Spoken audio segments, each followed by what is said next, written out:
Hi, my name is Mason and I work for Comet Backup here in New Zealand. Welcome along to another Technical Highlights webinar. This is episode 18. And during these videos, I usually talk for about half an hour on some Comet topics, best practice tips, and IT industry news. I give one of these Comet technical presentations every month. And on the webinar platform, you can sign up for notifications about when we go live. And I'm coming to you live today. It's 9 a.m. here in New Zealand. And the COVID regulations do allow me to be in the office. I know all our Comet partners, IT companies, MSPs, service providers, you're all very busy people. And so a big thank you to taking time out of your day to catch up on the latest Comet Backup news with me. I do really appreciate it. To make it even easier on you, today's presentation is going to be a little shorter than usual, maybe only 20 minutes, with some time at the end for answering your questions. If you're viewing this live on our webinar platform, you'll see the right-hand side of the screen, there's a chat widget. You have to click the button at the bottom of the screen to enable it, but feel free to pop in any questions you have, anything that springs to mind, any clarifications that you want answered. Just write it in, they'll be sent privately to me, and at the end of my presentation I'll have a few minutes to look over them and answer any questions you might have. After the live presentation, this webinar will be uploaded to our YouTube channel, so that's another way you can catch up.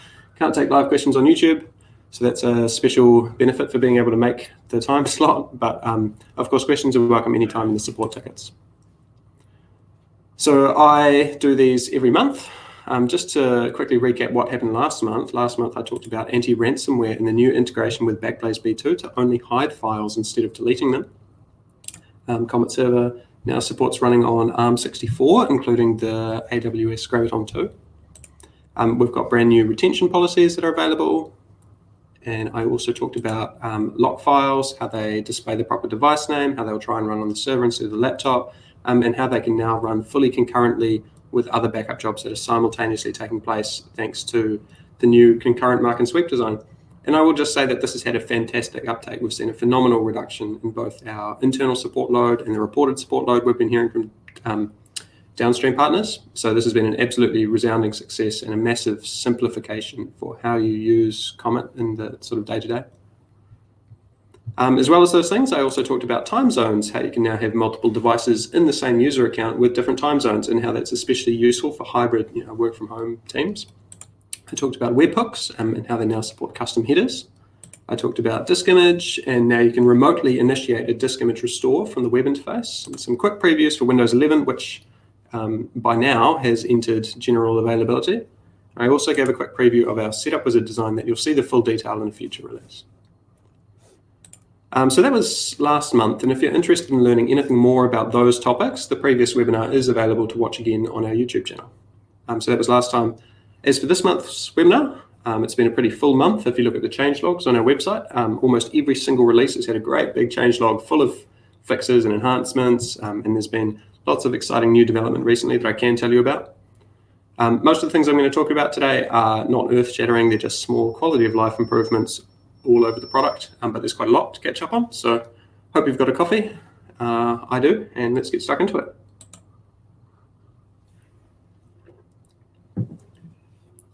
It is now possible to preview email messages before going to restore them in the Comet Server web interface. So this is about when you do an Office 365 backup job, you've backed up a lot of emails, and you're trying to find the right one. This has been possible in the desktop app for a while now, and we've just brought that feature to the web interface as well. To use this feature, all you have to do is when you're going to restore data, just double click an email and you'll see the email content pop up. And this is really useful if you've got a lot of emails with similar subjects or one long email thread and you're trying to restore a specific email.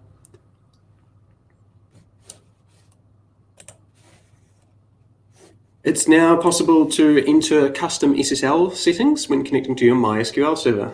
There's now a whole second tab here in the MySQL settings area.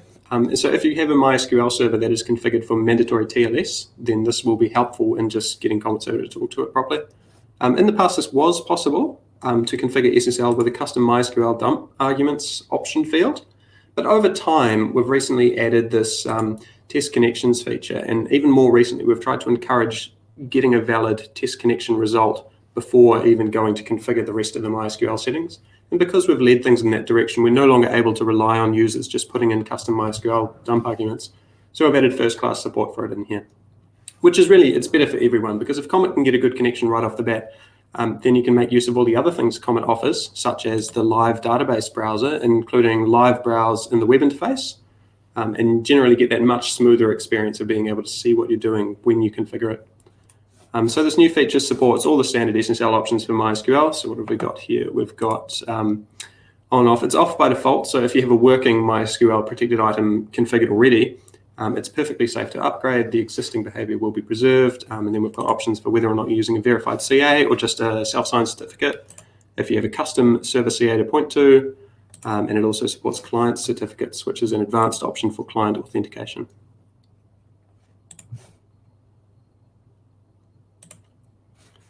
Moving right along, another simple addition. Over on the Comet server web interface, if you're using a self-hosted Comet server, then you have access to the server logs page. On this page as well, first of all, there's a table with one row of logs per day.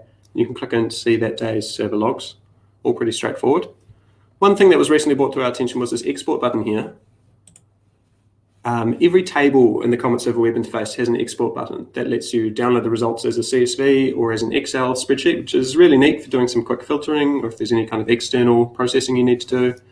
We help a lot of partners through the support system, and we will often ask for a copy of the server logs to help in troubleshooting an issue. And if you're a new partner, you might have thought, well, this export button will probably export the server logs, something like that. Well, it's actually just the same export button as every other table in Comet, and it just exported the list.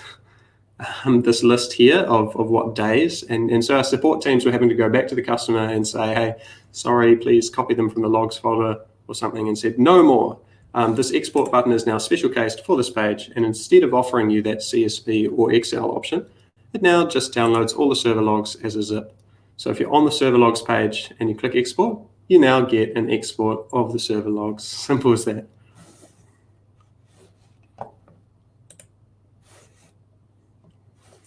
Cancel stuck jobs. Comet supports cancelling a running job. But the way it works is a little bit complicated by the fact that there are several cleanup steps that need to happen. First of all, we need to clean up our lock files after the fact. I've mentioned in the past that Comet supports all of its advanced features, deduplication, incremental forever, compression, encryption, and we do all of these things together on non-computational storage, so like Amazon S3, Wasabi, Backblaze B2, or even just FTP. On all these platforms, all you can do is place and remove files. And so we needed a multi-device coordination system that works within that restriction, and so we use a lock file system for that. It works pretty well, especially with the game-changing improvements from last month. But if you cancel a job, there are lock files to clean up. Otherwise, other devices will get the wrong idea about what's going on. And so that's one of the important cleanup steps to happen here. As well as that, Comet supports before and after commands to run things before and after the backup job. One common example is if you have certain old legacy applications that can't be backed up while it's running, you've got no choice but to stop the service, back up the data, start the service again. Or another common thing to do is to run a command to log into a network share, do the backup, and a command afterwards to log out again. And when you cancel a backup job, in most normal situations, you do actually want those follow-up after commands to still happen. So lock cleanup, custom after commands, and actually marking the job as complete server-side. So Comet server keeps all the logs server-side. And so there needs to be a message sent from the Comet client to the Comet server to say, hey, this job is actually finished.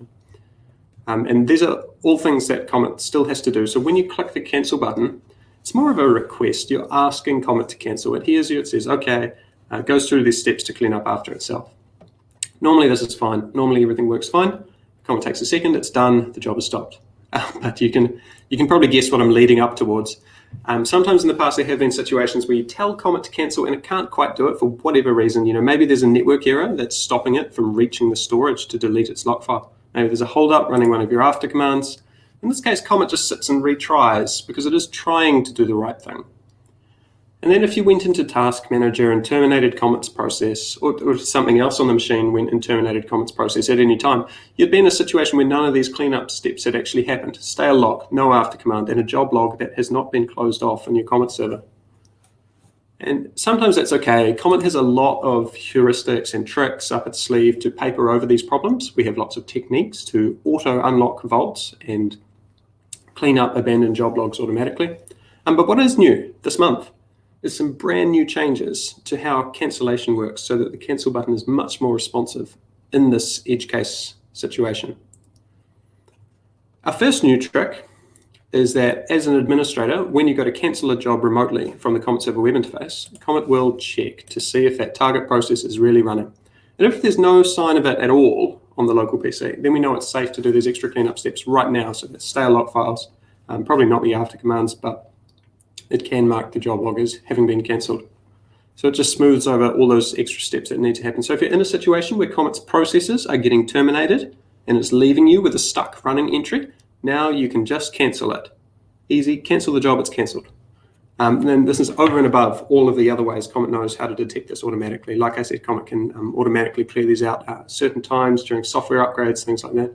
And the second big improvement in this area is if you're in a situation where you've tried to click the cancel button and Comet starts to cancel, but it can't complete it for whatever reason, like we talked about, maybe a network issue or any possible reason. You wait for a bit, you see it's getting nowhere, you click the cancel button again. We know for sure that we're in this situation where you just really want this thing to stop. At that point, we are no longer asking nicely for Comet to stop. We've already asked it and it couldn't, so we terminate all its processes. And then we do the crucial next step, which is that remedial cleanup. After terminating the process, Comet knows it is safe to clean up the stale log files. It can mark the job log as having been cancelled, smooth over all those little extra steps that need to happen. All these things together mean that cancellation should just work more reliably in more cases. So you can rely on being able to cancel a long-running job, a stuck job, just click the cancel button and it's gone. Great, solved.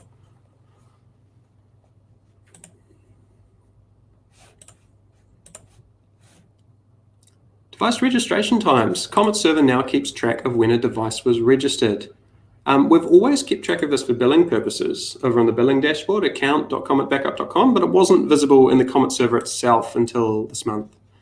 So there is a new registered column on the user's detail page on the devices tab.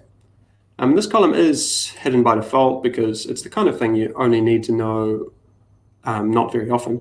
So just click the view button in the right-hand corner of the table and you'll see the new registered column show up. I do recommend clicking through some of these view buttons because we have lots of extra useful information on many different pages that's not shown by default. I've mentioned this, I think, last month in my previous webinar, but one great example of this is being able to see the on a live connection, the remote IP address of the device. One last thing to say about this new feature, the device registration times, is that all existing devices will show up as unknown because Comet server itself is only just starting to track this information and it doesn't know the dates for devices registered up to this point, but it will keep track of them going forward. So it's just a more convenient way to get that data rather than digging through your billing reports. See the retention defaults. So Comet uses retention rules to say which of your old backup job snapshots should be kept. There's lots of options available, number of days, weeks, months, total number of jobs, whether you want the missed backups to count towards that total or not, things like that. And if you've picked something like 4 weeks, then you can layer multiple ranges together to get 4 weeks of every job plus 6 months of monthly jobs. And a retention rule consists of, could consist of multiple ranges like that. And Comet has several different places where you set the retention. When you back up, you're backing up a protected item into a storage vault.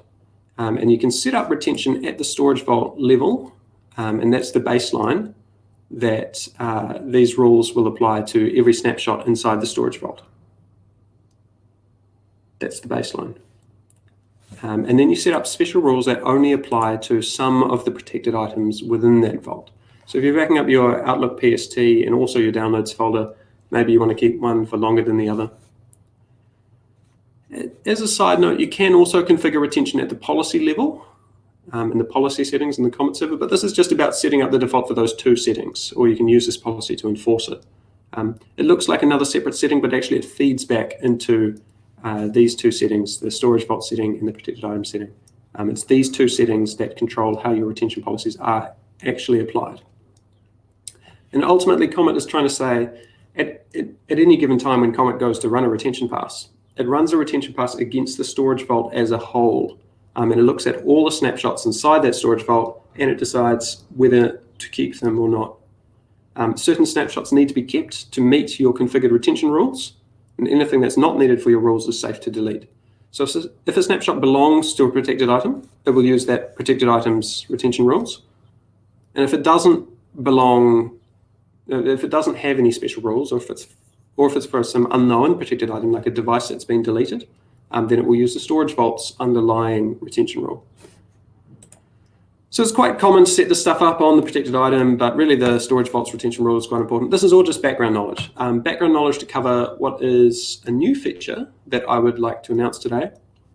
Just a really small minor feature that is when you go to set these things up in the protected item, you can now hover your mouse over that default, and it tells you what the storage vault's underlying default retention policy is. So that lets you see if it makes sense for this particular protected item, or if it does need overriding at this particular level. So what we have here is a protected item and 3 storage vaults.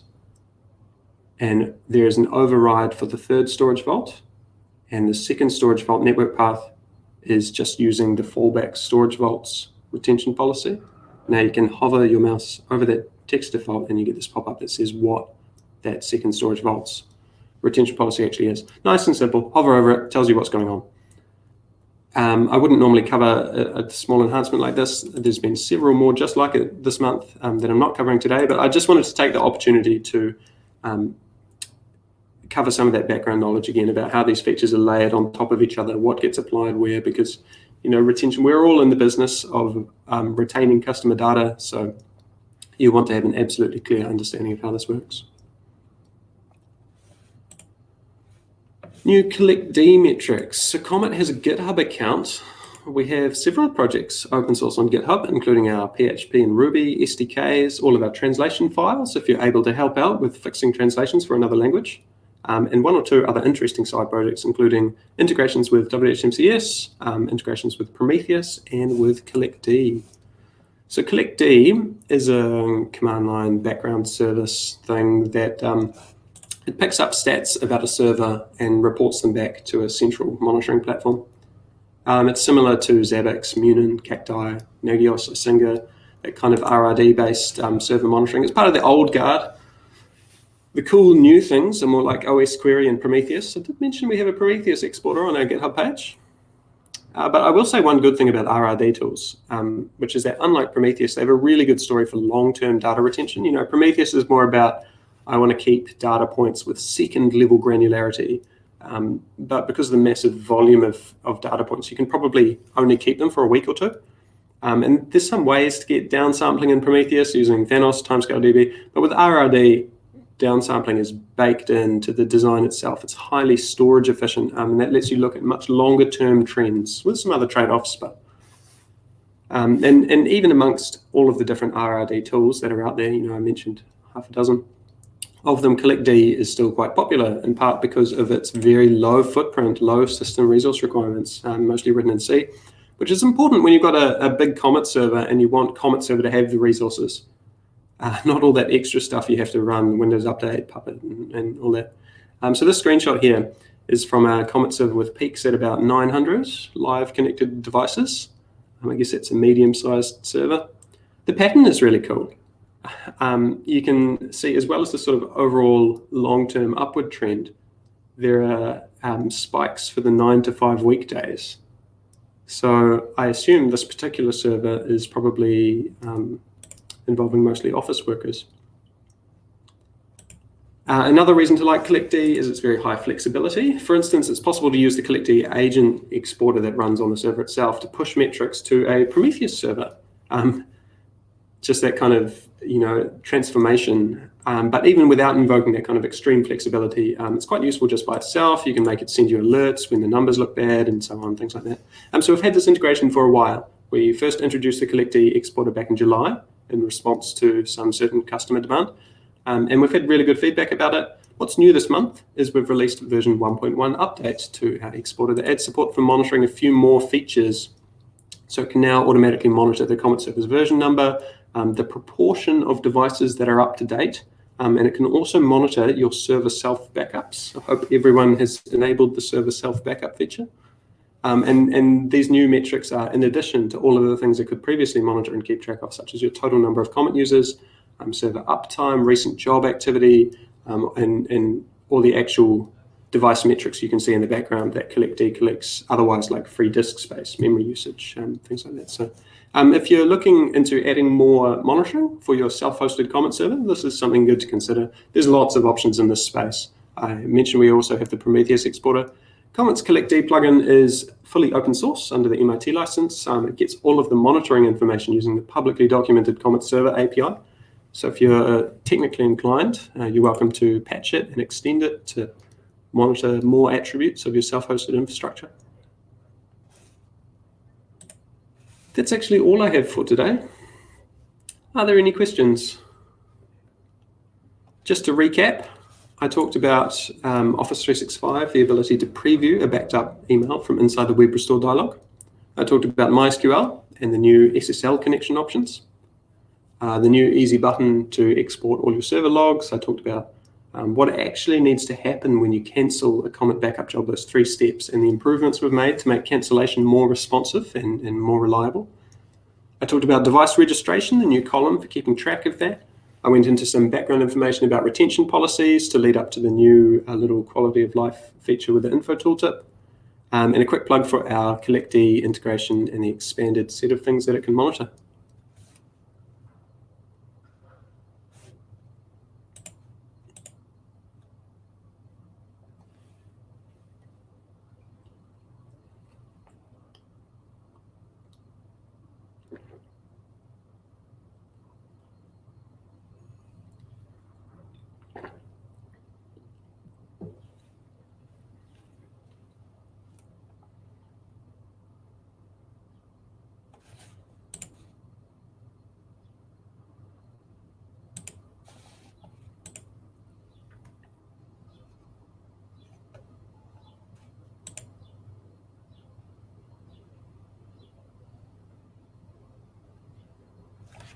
No questions today.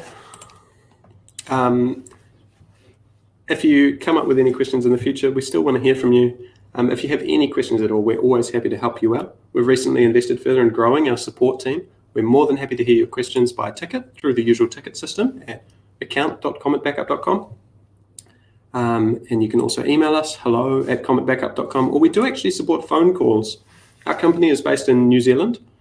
We do have international support teams for round the clock, level 1 technical support, but if you want a sales call or if you want more advanced technical support or troubleshooting, we'll need to figure out a good time that suits us, both in New Zealand, we're currently UTC plus 13, and in your country. So it just makes scheduling a little bit more complicated, but all you have to do is go to the Comet website. At the bottom of the page, you click Contact Us, and then there's an option to schedule a phone call with a time zone widget that shows our available times, and it will just work everything out for you. We're more than happy to jump on a call, and often that's a very quick way of clearing the air and getting answers to any questions you might have. So that's all from me. Hopefully you have managed to take away some useful information. Please check out the latest version of Comet. Hope you're all keeping well and safe. And the webinar series has been hitting its monthly schedule pretty consistently, so I expect to see you all again in another month's time. Cheers.